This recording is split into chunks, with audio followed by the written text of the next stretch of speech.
All right, looking gorgeous as always. Come, come. Yes, thank you. Come, ladies. Well, since Kelly's going to be the bold, outspoken one, you're going to sit right there. All right. Immigrant millionaire. And your next one is immigrant billionaire. All right, all right, all right. Oh yeah, I put those in my pocket. And then also, each of you are going to take 60 seconds to give a little speech, right? I'm going to do the interview, and then you guys are going to take 60 seconds to speak to a room of real estate investors, okay? We didn't prepare for that. Okay, we'll just do the interview then. I could tell them the backstory. Kelly, I'm going to start with you, then I'm going to go to Marianne. Okay, that'd be great. All right, quiet on the set, please, phones. I'd like for you to start with her. Can you start with her? Yeah, I can do that. Outstanding. Give us a second here. Got this.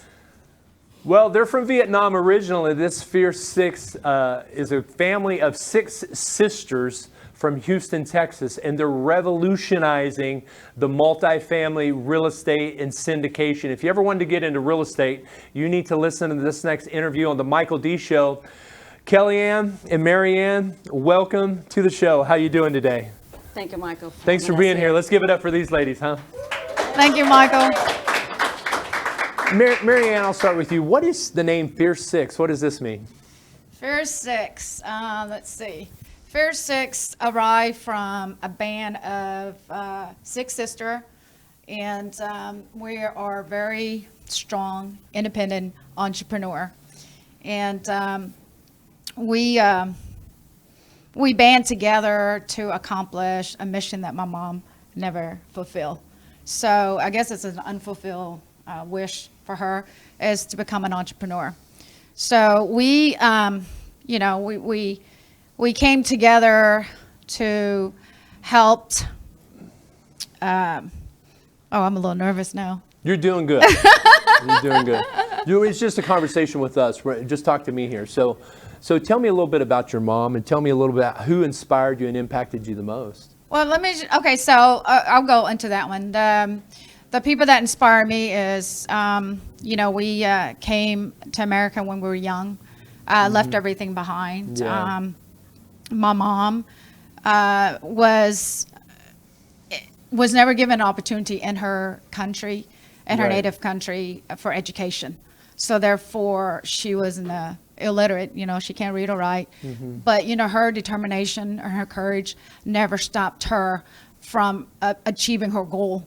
And so she set out to help. She set out to create a community in a little town to bring back the vibe of home, because they miss home. And her skill set is in cooking. So she opened up a restaurant and started her business there. From then it branched out to grocery stores and then shrimp boats. But she died at 47 from cancer. Oh my goodness. So that leaves, she left the baton. So as sisters, we joined forces to be able to pick up that baton and carry on for her in her honor, and to help other people like her that never had a voice or never, were put down, never given an opportunity to go out there and accomplish what they set out to accomplish, the education part. So 6 amazing sisters, and you do real estate. Was that the most significant obstacle in your career, is losing your mother then, or was there something else that held you back? Or what point did you say, we're going to make our money in real estate? I think the obstacle for us and for us is the old mentality. How many of us? The old mentality to me, it's I grew up in a family where they're all entrepreneur. But most of our money came from borrowing money from friends, a relative, to create that wealth. You know, we didn't know any better. But Angel that's the investors. Those are the old mentality. How many people out there that borrow money from your family and friend? Yeah. So that's the obstacle for us. I know now to understand the power of leverage, Yeah. rather it be in people's finances or their skill set, to build a team. I mean, you just have to have a vision and go out there and find your team and build it. And Build your team and find your team. Yeah. Well, Kelly, I want to ask you about your book, because this is your 5th book, and Immigrant Millionaire, I guess this was your first book, right? And so Yes, Powerful Mike. Female Immigrants is your 5th book. So tell me the idea behind Immigrant Millionaire. That's a good question, Michael.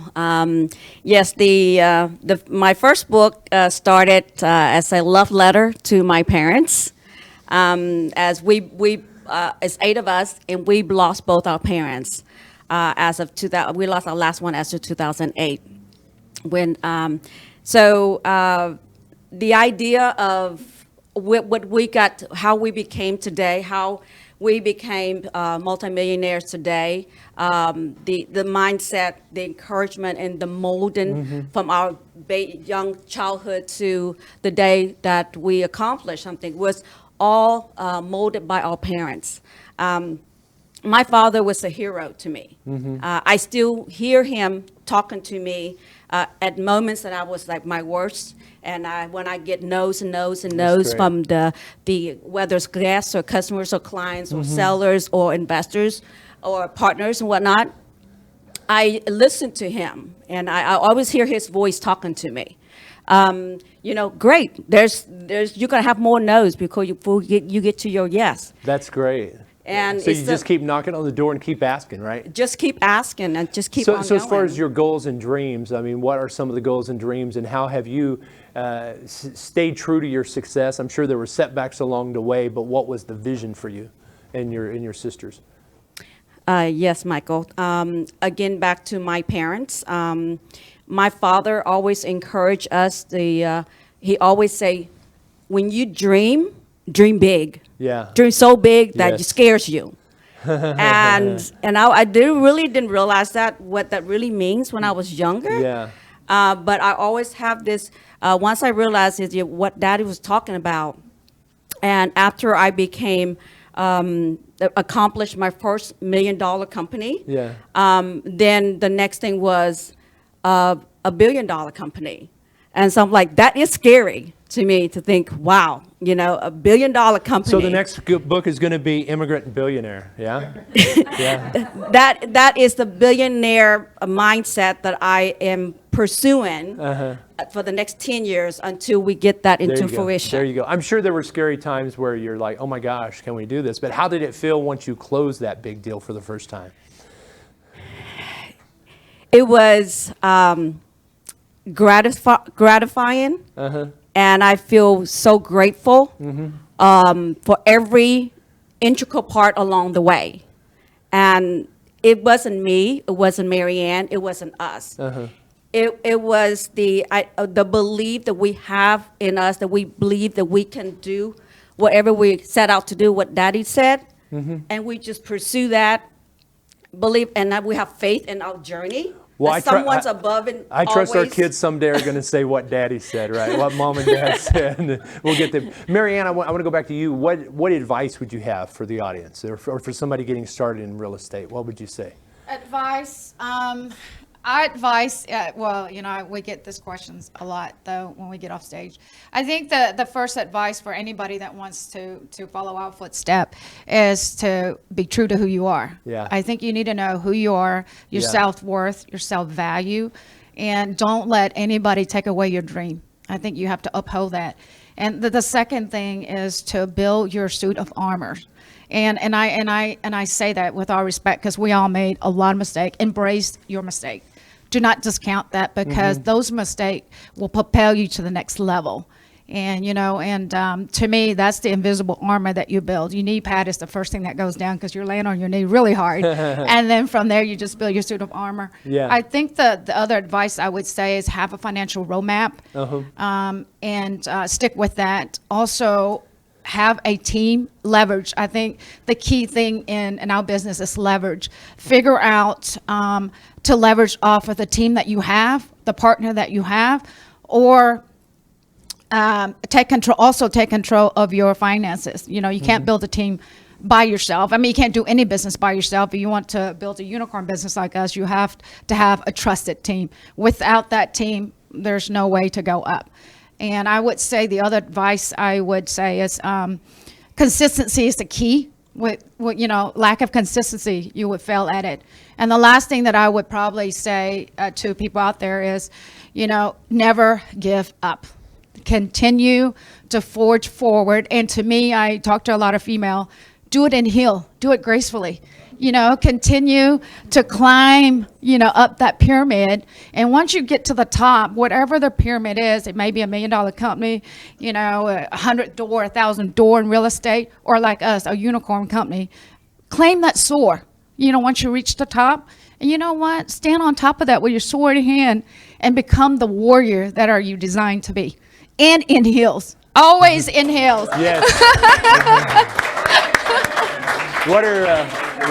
That's good. That's good. What are 2 words that describe Kelly and Mariann? What are the 2 words that describe you guys?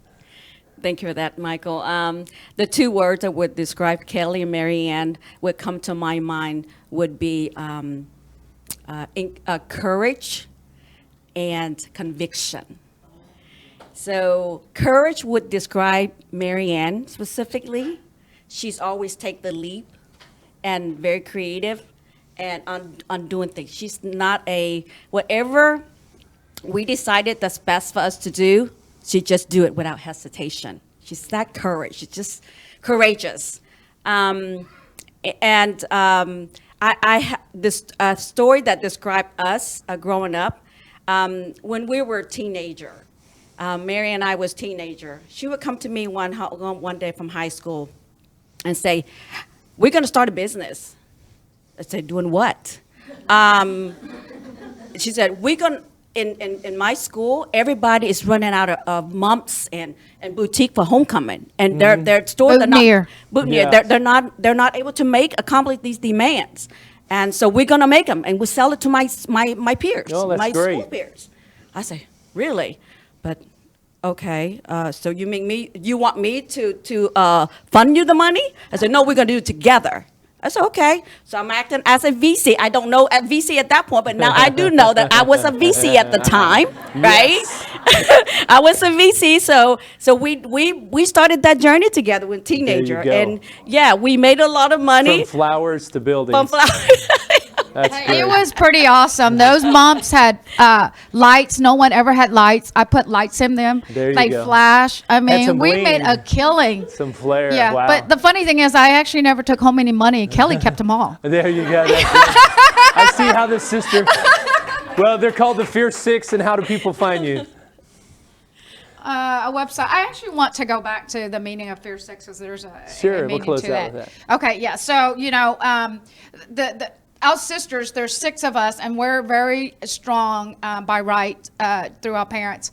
But it's a goal that we have, and we realize if we join forces, united together, we would be a lot stronger to accomplish our one goal. Our one goal is to go out there and help 1 million female or individual become financially independent, or to take control of their finances by helping them create a passive income and business acquisition and also business acquisition also include apartment complexes.